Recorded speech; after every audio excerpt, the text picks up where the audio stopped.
खबरों के express way से आगे रुक करते हैं सियासी ढाबे का, जहां आज की सबसे दिलचस्प खबर मौजूद है। पक्ष और विपक्ष के घमासान के साथ संसद का शीतकालीन सत्र समय से पहले समाप्त हो गया, लेकिन संसद की लड़ाई सड़क तक आ गई है। सांसदों के सस्पेंशन पर विपक्ष ने मार्च निकाला तो धनखड़ के अपमान पर बीजेपी ने देश भर में मोर्चा खोला। संकेत साफ है, आगे जबरदस्त चुनावी दंगल है।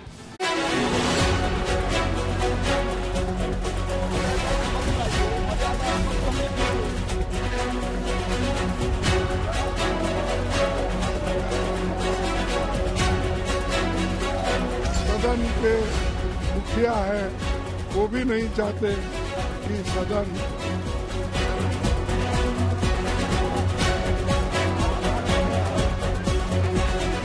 आगाह करते हैं जाटों के कंधों का मजाक कोई और संविधान का अपमान नहीं करेगा हिंदुस्तान। इस अपमान का बदला ये देश इनसे लेगा।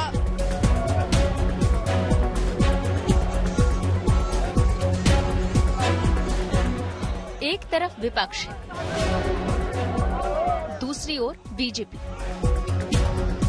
विपक्ष सांसदों के ताबड़तोड़ सस्पेंशन पर नाराज है, बीजेपी उपराष्ट्रपति के अपमान पर खफा है। पक्ष और विपक्ष दोनों को एक दूसरे से शिकायतें हैं, कुछ चुभते हुए सवाल हैं। लेकिन इस जोर आजमाइश में संसद का जो हाल है वो ना ही पूछिए तो बेहतर। लगभग पूरा सत्र हंगामे की भेंट चढ़ गया और समय से पहले खत्म हो गया। जो हुआ उसके लिए विपक्ष सरकार के सिर पर ठीकरा फोड़ रहा है, हंगामा करने वाले सांसदों के निलंबन को लोकतंत्र की मर्यादा से जोड़ रहा है। सरकार ये नहीं चाहती, मोदी जी ये नहीं चाहते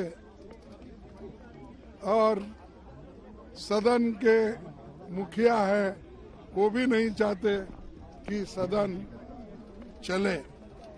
दिसंबर के महीने में मार्च पे पहुंचे हुए हैं। ये साफ तौर पर बता रहा है ना कि हम अपनी जायदाद के लिए तो लड़ नहीं रहे थे।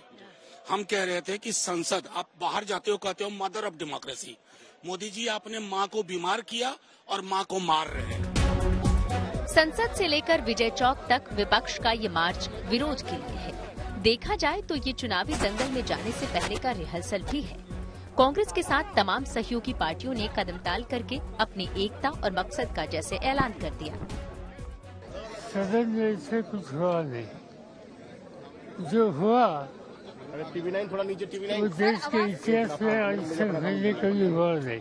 पार्लियामेंट्री डेमोक्रेसी के इतिहास में अब से जो इतिहास लिखा जाएगा, ये दिन काले दिन के नाम से जाने जाएंगे।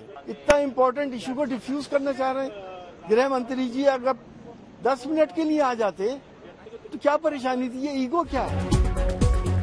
विवाद संसद की सुरक्षा में सेंधमारी पर शुरू हुआ था।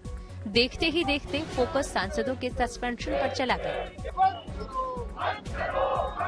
सत्र के दौरान एक के बाद एक 146 सांसदों के निलंबन को विपक्ष ने मुद्दा बनाने की कोशिश तो की, लेकिन टीएमसी सांसद की मिमिक्री ने खेल खराब कर दिया। बीजेपी की दलील है कि सभापति का अपमान दरअसल उनकी जाति का अपमान है, जाटों का अपमान है, लोकतंत्र का अपमान है। हमारे जाट भाइयों ने फौलाद के कंधों के साथ सीना तान करके हिंदुस्तान के लिए वो खड़े रहे हैं। इसलिए आगाह करते हैं जाटों के कंधों का मजाक कोई ना उड़ाए। जब वो देखते हैं कि बार बार अगर कोई आदिवासी महिला देश की राष्ट्रपति बनती है तो ये कांग्रेस को दुख होता है।